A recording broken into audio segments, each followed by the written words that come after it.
At the beginning of the 4th chapter, Faith and Understanding, the 4 great disciples, Sivati, Mahakashapa, Mahakacha Yana, Mahamadhyaya Yana, had just heard the parable of the burning house taught by the Buddha in the previous chapter. Through this parable, they comprehended and received the Buddha's prediction that even Shravaka practitioners may attain Buddhahood through the one vehicle teaching. They rejoiced as if destiny had placed a fortune in their hands, a priceless treasure they had never pursued. They reflected on their past, having become leaders of the monastic community and attained nirvana, and seeing nothing left to accomplish in this life, not even an aspiration for Buddhahood. But now, they have experienced a profound breakthrough. Witnessing Sariputra receive the bestowal of his future Buddhahood from Shakyamuni Buddha fundamentally transformed their hearts, and so they proceeded to tell the parable of the poor son to describe this inner realization. It is like a rich man who had a son lost in his childhood. The boy wandered, homeless and poor, never knowing his father's immense wealth, and had long forgotten his father's face and his own noble origins.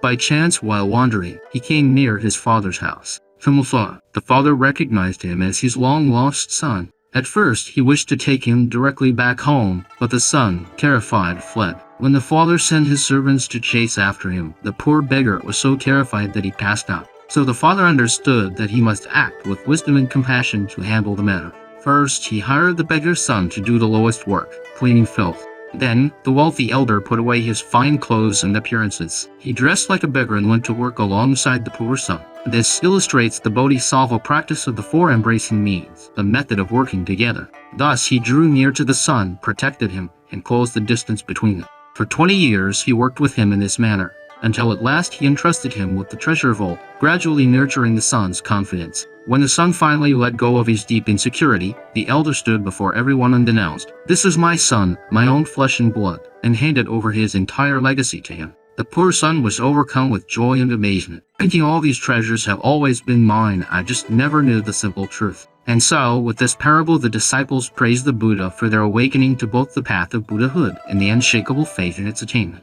Moreover, in the concluding verses of this chapter, it is said, since they have heard the teachings of the one vehicle and transmitted for all beings to hear, this alone is the true Shravaka. This alone is the true Ahat. This alone is the one worthy of offerings from heavens and humans. The meaning is that the Shravaka is originally one who listens to the Buddha's voice. The true hearing, however, is to hear the Buddha's voice of the one vehicle teachings, to take it upon oneself, to benefit from it, to believe in one's own future Buddhahood, and to transmit this voice to all sentient beings, so that they too may gain confidence and believe they can all become Buddhas. This is the essential meaning of this chapter, the Faith and Understanding chapter.